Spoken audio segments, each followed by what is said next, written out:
Hey, you there! Thank you for watching, and welcome to Forge Lines Forever. Today I have a 3v3 ladder matcher on the most amazing Neuroxis map generator. So let's go ahead and introduce our teams and our players, starting off with Team 1 in the Northwest and ending with Team 2 in the Southeast, also known as the Blue Team versus the Red Team. Starting off with Team 1's kind of not isolated, but kind of on his own. We have in Royal Blue, it is Neon Marine. He is a Cybran for this match as a 1887 rated. He is also the highest rated player on Team 1. Towards North, we have in Amethyst Purple RNA. He is an Aeon for this match as a 1637 rated. And last but not least for Team 1 in Stitch Blue is Sains. He is a Seraphim for this match as an 1608 rated. So for Team 1 side of the map, they have a Seraphim, a Cybran, and an Aeon. No UEF tech for Team 1.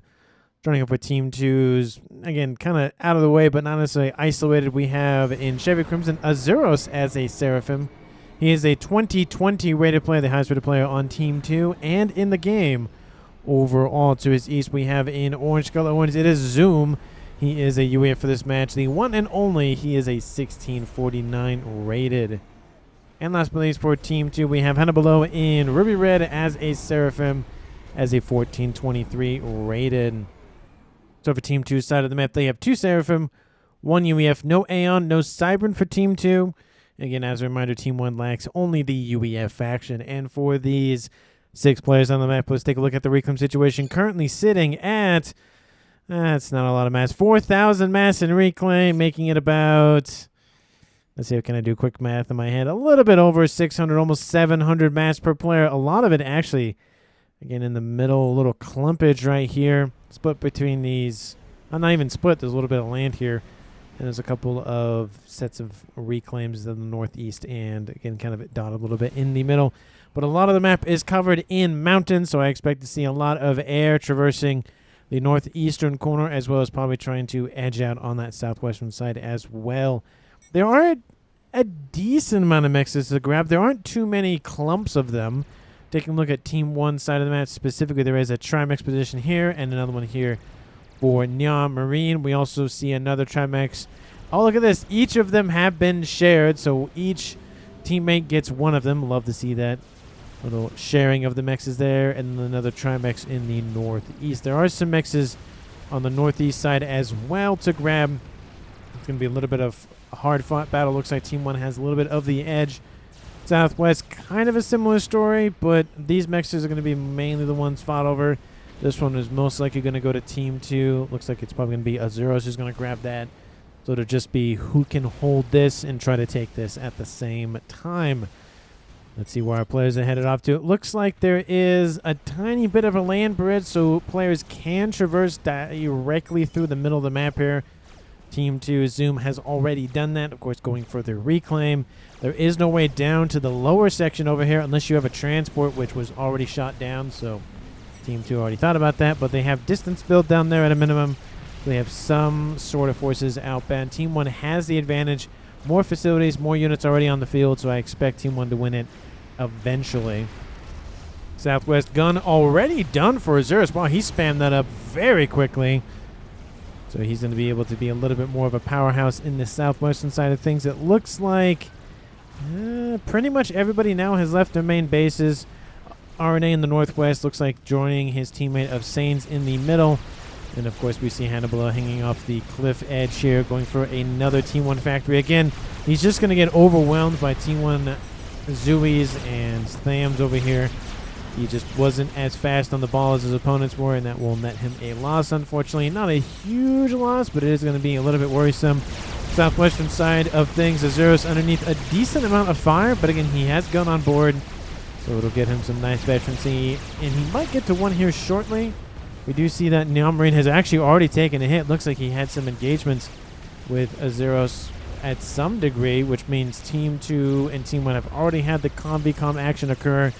Gun started for him. Also, Trimex position in the northwest for him has been knocked out by some units that had some run-bys, so great grab there by Azuros. Still getting surrounded there over in the west, but again, every kill nets him more and more veterancy to 1 star, which he's already grabbed now, back up into the green. So going to be a little bit more harder to kill. And of course, because he's facing off against the Cybern Comm of Neon Marine, he has a nice hit point advantage. And given the fact he has veterancy, if it was a shot for shot, one shot against each comm at the same time, essentially Azuros would win if he was at full health, because he's at 2,600 and Neon Marine is only at 10,000. So essentially, that extra 2,600 will be just enough to save him. He'd be sitting at actually 150 HP if it was, again, full health, shot for shot, that sort of thing. In the east, a couple of air scouts, nothing too crazy for Team 1. Couple more Zooey inbound. Team 1 PD trying to stave off this encounter, but it's just not going to happen. Gun has been started for Sains, being assisted by RNA in the middle here. So he's going to try to invade that way. I do like the Team 1 PD placement. It's behind the little kill box, essentially. I would like it probably a little bit more over here, and place another one and then another one kind of thing, so you have all this focus fire. But one is better than none. Southwest, come on, engagements goes, and Neon Marine gets taken out by Azuros. Looks like Neon Marine just wasn't as quick on the ball going after the comm of Azuros, but Sain's gonna drop right on top of him, it looks like. And actually, Azuros control K's, ensuring that he kills off Sains as well. Wow, that was an explosive start. So Team 2 loses a player. Team 1 loses 2 players. It drops to a 2v1 in favor of Team 2. And, of course, never drop on top of me, says Azuros. Because the transport going down means the comm goes down, and that's how you get a double kill there. But had the comm of Sains dropped, Azuros would have lost that fight. So in his mind, he's going to say, well, I'm going to die anyways. It's either die by Control K or die to a comm, and I don't get a kill. So, again, it is definitely the smarter move to do. And that puts us now at a 2v1 game before 10 minutes. And this game lasts for about 50. So we have 40 minutes to go. We'll see if anybody else dies in this game. At one point, I will cast a game where nobody dies. Not yet, but someday soon, hopefully. Hannibal getting some nice kills there with his not advanced range, but his ranged comm. And again, now that it has turned from a annihilation game to an assassination game for Team 2, RNA is definitely going to hold back and not risk his comm, because if he dies, Team 1 loses. So he's going to make sure he is protected at all times. T2 land facility very far forward is going to go down here. It is unfortunate. RNA is trying to pick the pieces back up, of course, just because all the crazy nonsense has happened. We do see, because of the discombobulation that has happened, Team 2's Hannibal able to get into this lower section of the map and take out at least a couple of these units, getting close to the mexes. Granted, they're only T1 mexes, but there is a T2 back here. So they are starting to be a little bit more valuable, and they're actually upgrading to T2 as we speak. So that will be more and more of a loss for Team 1 as the game progresses, if Hannibal stays there. A couple of Nathas inbound for him as well. Looks like they're going after maybe a radar installation. Nope. They're going to continue on northward, going after, I guess, other mexes. There is an ASF inbound here for Team 1, so nice grab there from RNA, getting that T3 air headquarters online sooner rather than later. And, of course, he has all the mass that his team was making or gathering, so he can get that headquarters up right quick and going for an air expansion very, very quickly. He also has a Seraphim T2 air headquarters going for gunship, so able to focus on ASF solely out of this one, and gunships out of that one. Definitely a smart play there. There are some counter Nathas actually outbound from him as well. Maybe going to go after Hannibal. Looks like he's going to go for maybe some PD. Oh, nope, scratch that. He's not going for that. ASF over the top here for Team 1's RNA, trying to lock out Team 2. It looks like T2 air online for Hannibal and T3 online for Zoom. I think I said Zum in the beginning of the match, didn't I? Well, apologies. That is Zoom, not Zum. And Natha's inbound, trying to go after, I don't even know what they were going after. They went after something. Air fight over the top. Looks like Team, I mean, it's going to be a little bit of a tie. I think Team 1 edged out just barely, but nothing too crazy. Azuros is still in the match, pointing out to not Azuros. Azuros is the one pointing it out to Hannibal. Needs to get some radar online. He has taken a hit. He's dropped into the yellow. Again, he is cracking, or I don't even know what I was going with there. He is equipped with that gun. That's probably what I was getting at. And now has 2 star veterans. So he's back almost close into the green, but does need to be careful because he is isolated in that northeastern corner. Gunships are roaming, and I haven't. Oh, they're not going to go for it, I guess. They're not going to go for the kill. You would think that they would, but they're going to go after Mexes first. That is what Team 2 is winning on so far. Almost 400 mass income for them at before 15 minutes. Team 1 at 250. That lead, if it is not expunged, it could be a runaway game in terms of Mexes. So Team 1, I mean, obviously they don't know exactly the mass income for Team 2, but we do. So from an all-knowing perspective, take out that mass income, especially with Team 1 having the air advantage at the current moment. Team 1 AA being spammed up, slowly eating away the hit points. There's also some Spectres in there as well, so not only are the Volthus in there, but also the Spectres on the AFSF side of things. We do see a transport is knocked out. Unfortunately, it looks like an Autumn on board. Nice attempt by Zoom, though, but unfortunately it was denied. I love the play, but just needed about 3 more seconds, and that would have been a nice little grab. But RNA was here, so it wouldn't have been a total loss for him. He probably would have lost maybe this Mex and this Mex, but that probably would have been it.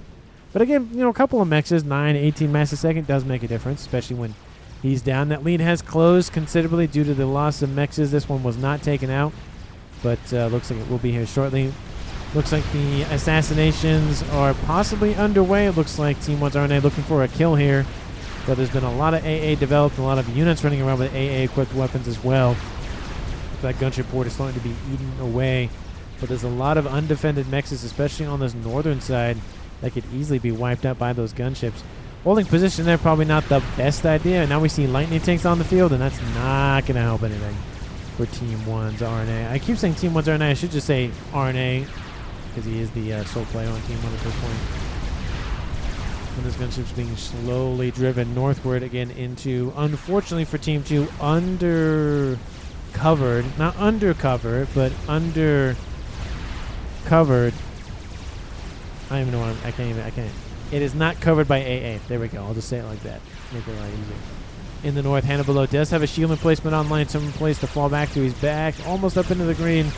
And Team 1's presence in the northeast has pretty much been wiped out. Strap Bomber is outbound.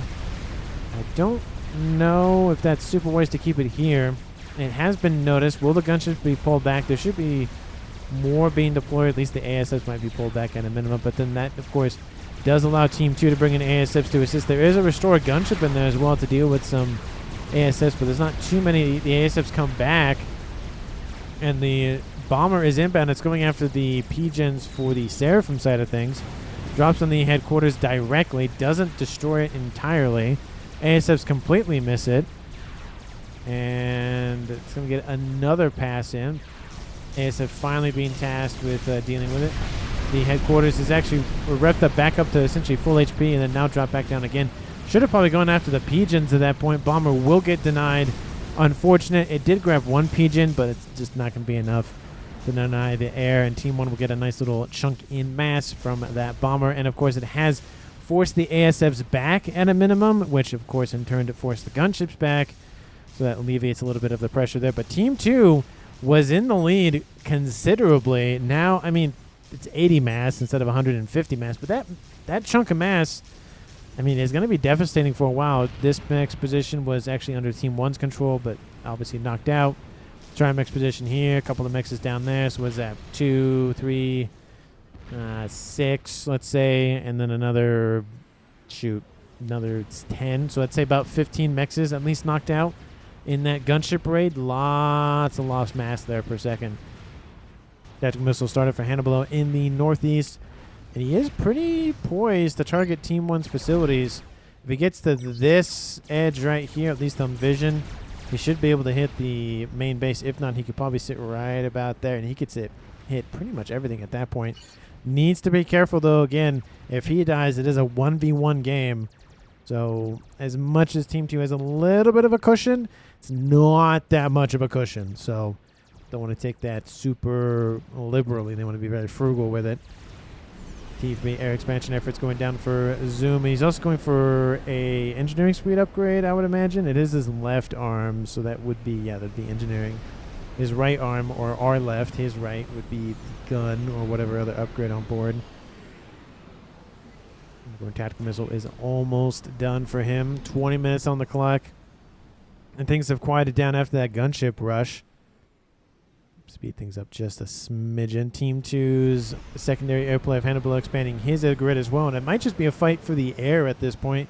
Land might make a difference, but if Team 1's going to go straight for gunships, it's going to be AA and ASFs all day, every day. And, of course, Team 2 does have UEF tech, so they do have access to the best air-to-ground gunship in the game, the Broadsword. But Team 1 does also have access to Cybran tech, which means they could go for T3 air for Cybran. Oh, transport inbound gets denied again. That is unfortunate, but Team 2 is really attempting to go for a land invasion in that way. I don't know if it'll work long term, but I mean, they are attempting it at a minimum. They're trying it. It's better than nothing. The AA being wiped out in this little grouping here, not really super great. And then Otham just gets annihilated by those restorers and Volthus. That restore ball's starting to get a little bit dangerous. Team 2 is stacking up ASFs now, so that is going to be a good counter to those. I can actually click on the ASFs to see how many. 45 and 11. So let's say 50-something versus RNA's 30. So Team 2 is in the lead for ASF count, but there are a decent amount of gunships as well. So in an air fight, that will tank at least some of those shots from those ASFs. So that is nothing to chide at a minimum. But as it's a 2v1 affair, the micro might be Team 2's undoing. ASFs holding position over here, pull back just because the ASFs and gunships go a little bit too close than what they would like. I would not be surprised to see a bunch of AA being deployed down here. And there's engineers, of course, combing the countryside for mass. We started with 4,000 mass on the field. We're currently sitting at 20,000. And there's just... Oh, I guess that's a rock up there. I was like, what is that? That one... That should be the mirror, so there should be something down there. But I guess it was already reclaimed. Chicken says Sains. And yes, there is a chicken being deployed by Zoom. So he is going to fight on air, or sorry, on land. We'll see how far that goes. That will force Team 1 to deploy more forces to the front lines. And, of course, the chicken is only going to, well, I mean, I highly doubt it can go through here. So the only viable route is this way. That is going to be, of course, the main land invasionary point, or at least engagement point. Missile outbound. And the Team D has been deployed a little bit around, so that should knock down this missile here. 1 and 2. Yep, there goes that one. And there's Team D being deployed all around. It looks like some zappers, some of the Seraphim T2, TMD. I don't see any of the Aeon tech, but he's focused on air, so don't blame him for not going for... Again, Volthus, Volcanoes. I don't know why I can not speak today. Are very effective. Again, single targets are fine. You really have to overwhelm them to get past those volcanoes. So with only one missile outbound once in a while, doesn't really matter even what Team D you use. It's not a big deal. Unless it's Cybran, that you can get some damage done once the missile was hit. It splits a little bit, but it's not that much damage. And if you have a shield and all these other things, it kind of just mitigates it anyways. Some Zoes going into a grave, I guess. Looks like they're going to use their ability to arc shots to take out a T2 mechs up there. Team 1's PD going to get knocked out. Maybe a radar system. That's probably all that they can hit. Maybe there was an attempt to snipe the comm of Hannibal. Who knows? I mean, he is, again, out kind of in the open. He does have some AA. He has a shield emplacement.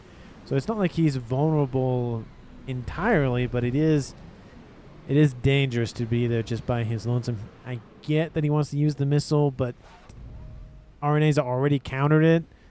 So at that point, it's not really worth it. You might as well just go for ARAS or whatever and go back home and call it a day. You get more use out of it. The only way you would be able to get use of the missile if you took out all the TMD. And that's comprehensive TMD coverage. I mean, no avenue that way. And no avenue that way. I mean, they are overlaying TMDs. So there's a tiny bit of a gap, but if we zoom in enough, it will get hit by one of them or both of them. So there's really no way through it. The chicken is done for zoom, so that will shake things up, at least on the ground side of things. Yes, there's a couple of bricks running around. Yes, there's some bouncers and whatnot, but I don't think it's going to be enough.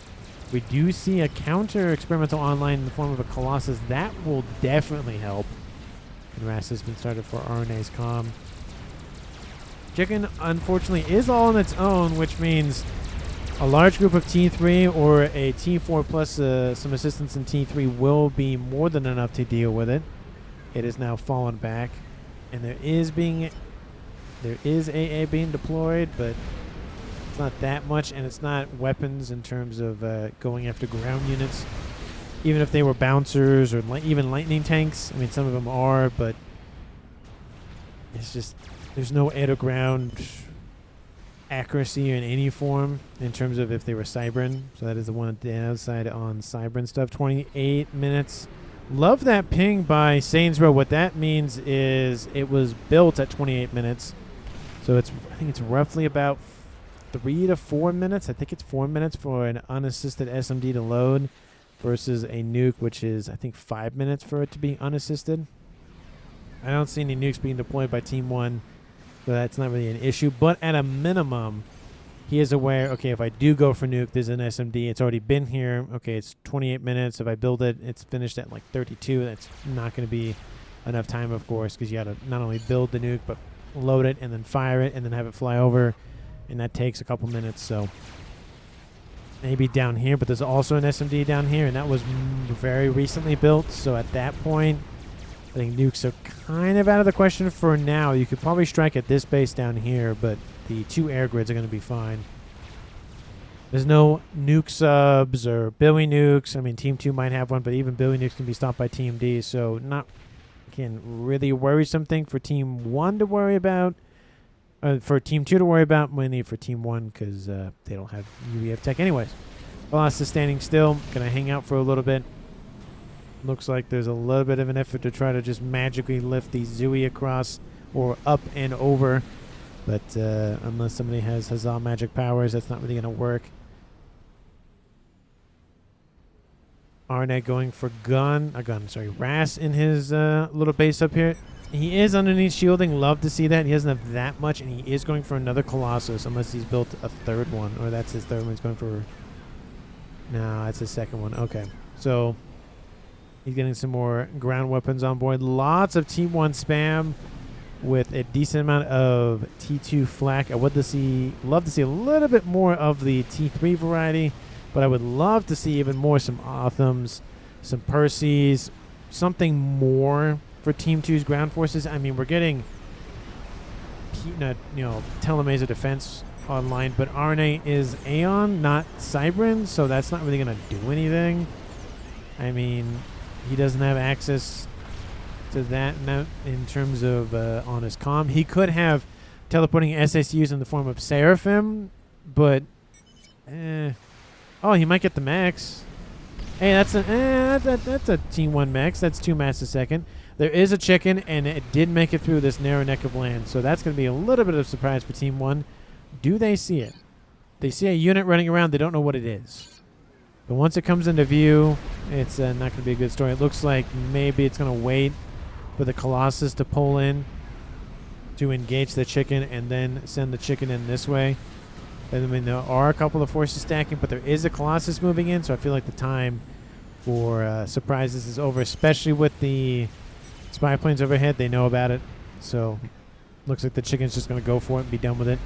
It is going to be 1v1 affair for the most part with a couple of bricks. The bricks are going to support that Colossus, so it is going to be a win for Team 1. And the fight down here does not commence, so there is that. And it looks like the chicken will give the Colossus a nice little hug. Colossus is going to meet it and try to give it a hug. Bricks are inbound to assist. They're going to try to stay at arm's length as much as possible. The chicken's trying to avoid the... I don't even know what it was doing. But Einstein will activate. It will do some singe damage to the back of that Colossus. It will not kill it, though. The Colossus will get out of range very easily on that regard. So no worries there. Team 1 has a little bit of mass to scoop up. and that'll be a nice little mass dump from Team 2. Nice little gift. But Team 2 can afford it. 1.2K versus 750. Lots of mass. Essentially, put that in perspective, Zoom and RNA are producing roughly the same amount of mass. So Hannibal is the excess free mass, or whatever you want to call it, in the sense that it's it's a 2v1 game, but if it were to be 1v1, it would be about the same between Zoom and RNA. But with Hannibal in the mix now for Team 2, it's like having an extra free thing. It's like buy one, get one free almost is pretty much what's happening. Fat Boy online, and that's going to, of course, push the issue. There are some missiles outbound, and they can fire those missiles pretty quick on the Cybran side of things. Missiles will almost take out the shield, and will take out the shielding for the Fat Boy. Fat Boy will move, unfortunately, but the shielding is down, so it could be sniped by some Nathas or Corsairs or Janus. That's from Team 2 side of things. Or, you could try the Mercies, but good luck. 2 GCs plus RD spam, says Azuros. So he's like, hey, there's stuff down there, watch out for it. We did see another chicken done for Team 2, Santa Below, and he's going for artillery piece shortly. So we'll see how long it takes him to build that. I don't like that it's right next to the SMD, but at least it's underneath shield covers, and a satellite online for Zoom, so that'll be fun. And it looks like somebody has kicked the Hornet's Nest. The Colossi and the Bricks move in. Looks like the Colossi go, okay, fine. Go away. We get it. You want to have some fun. We get it. Just go away, please. Thank you. ARAS almost done on RNA's comm. Trying to, again, expedite the catching up to the eco of Team 2. Looks like air facility was taken out. I don't know what took it out. There's no damage to anything else nearby. Maybe just control K'd it for some other reason. Laser over top, of course, will not help out the scenario in any regards. Chicken online for Team 1. So an RNA dipping into the Seraphim tech and a... okay, so I see what he did. So he control K'd the air facility so he could build 2 more pigeons and then the artillery, cutting down the mass costs a little bit with reused pigeons.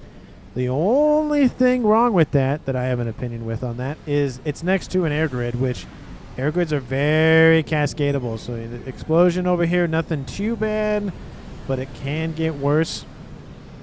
He is going for the artillery first. He's going for more shields. Definitely a smart move, especially with a satellite overhead. He's going for Seraphim ones as well, which is a very, very smart choice, using the technology to his advantage, because Seraphim shields are the best, and nobody can tell me otherwise. They have the best base shielding in terms of how much they shield. 21,000 versus the UEF T. They have a T3 nearby. No, just T2s. 9,000. Nobody. Oh, there's a T. No, that's still a T2. Nobody has a T3 down here. Okay, not helpful. UEN, no, it's an Aeon. That's 11,000. That's not. Anyway, it just has the most amount of essentially charge that you can have, 21,000. And obviously recharge rates and all that are different, and radius is a little different for each faction, but generally the Seraphim is the best faction shielding in the game. He's going for Emissary. It is my favorite of the T3 artilleries. It's just because of that secondary pulse fire. I've seen it just do devastating amounts of damage. Unfortunately for Team 1, Team 2 Zoom has an artillery already. Okay, so as much as I love seeing it, I wish it was just a little bit further away from this one, because that Emissary from Team 1 is going to target this, and it's going to clip that, and it's going to hurt to watch, and I'm going to be sad. But that is the hologram for the Maver. We'll see if it's actually built this game. Artillery not going for the air grid. Artillery targeting the ground units, coincidentally enough, which is very interesting. Usually you only see a Scathis target ground units just because it has such an AoE that maybe the units will dodge, but it's very difficult. I get the idea of trying to go after the frontline defenses so that the land forces can move in, but we can see that the artillery is almost online, I might add, and that is a huge threat. That Duke from Team 2 has to retask to at least try to take that out. Some pigeons have been knocked out, I will admit, by the satellite from Zoom. but they have reclaim orders already given to all of them pretty much, and that emissary is now done. Sane says there's another artillery piece here. This one, if it links up with that one and goes after that artillery piece for Team 1, that might be enough to crack the shielding with the Salad overhead. Mavor has been started. Game Ender has made an appearance. It's not completed it, but it has made an appearance. And it looks like Zoom is, okay, I'm going to build more couple shielding just in case. And he does that. I would like at least one more there and there, but he does have decent coverage, at least for one artillery piece to face off. 2 or 3, that's a different story. Southwest side, and nothing really happening. It looks like that Duke from Zoom has been retasked over there. Huge amount of spy planes here for Team 1's RNA. He's going to know what's going on every corner of this map. Look at all of them. Look at all that nonsense. I mean, tons of vision. Doesn't know everything, but he'll pretty much know everything. He knows where Zoom's comm is. He's hanging out down here. And then, obviously, he knows where Hannibal's comm is. And, of course, his ping's going there is where the satellite. Looks like the artillery has taken out a chunk of the air grid. And that's going to be great. The reserves for Team 2's power isn't going to be super... it's not too bad. But it is worrisome at a minimum. Shielding is popping in and offline, of course, for both sets of artilleries for Team 1 and Team 2. And it looks like it's going to impact, take out most of the shielding. And now the engineering drones are tasked with going for P-gens, not for building the not air grid, but the Mavor, which will, of course, delay that. Looks like another set of P-gens are going to be built down there for power. Lots. Wow, that's a lot. Wow, that's a lot of ASFs. There we go. 100. Actually, that's a lot. 146 plus 272, so over 400. And then Hannibal kept the reserve for himself. Love to see that. I talk about this all the time. As much as it's nice to give all of the ASFs over to one player so he can micro them better, it is nice to say, okay, I have my own ASFs just in case some bombers or gunships or whatever come this way. I don't have to always rely on my teammate to bring in the ASFs. He can micro the main air fight where I go over here and take out the gunships or whatever else is in another corner. Yep, he is building another artillery piece. Now he's going for more just straight artillery and not the ringing of the artillery to increase its fire rate. So if you were to fully ring it, it's essentially doubling T3 artillery, essentially, because it cuts the fire rate down in half. So it essentially means you can fire 2 shots for every unassisted artillery, unadjacent P-gen to artillery. So it's essentially 2 for 1, and it's cheaper. But again, it's more volatile because of all the P-gens. So there is a caveat. Now that's a decent amount of Seraphim shielding and Aeons. So they're, again, trying to just cover it as much as possible. I do love how you can kind of tell there's just like a split down the middle of this is the Seraphim side, this is the Aeon side. Everybody stays on their side, and there's no worries there. Looks like the Aeon artillery is targeting this air grid over here. Shielding is not super comprehensive, and it's not super strong, so it is taking a toll on the air grid. And again, another just huge batch of spy planes. They want to know where everything is. I feel like knowing where the Mavor is for Team 1 would probably indicate they target that. I mean, it's already 25% done, if not a little bit more than that. Actually, it's pretty close to 30. Actually, is it over 33%? Because 4,000 would be half. Oh, yeah, it's already over 33%. So that thing might be done here shortly, which will annihilate those shielding. And that's the only thing that RNA has so far that's long-range artillery. He's building another one up here, all the way over here, which means it's a lot harder to, again, go after both of them because you have to realign your barrels and all that stuff, and it takes time and effort and whatnot. But I love that he's putting it way far over there. The only downside is, of course, you got to build all the P-gens, got to build all the shields, got to build them all instead of just stacking them on top of one another like we see kind of here. RNA still underneath shield coverage. Has ARAS probably... Ooh, that's not good. He has power fluctuations. That's not good.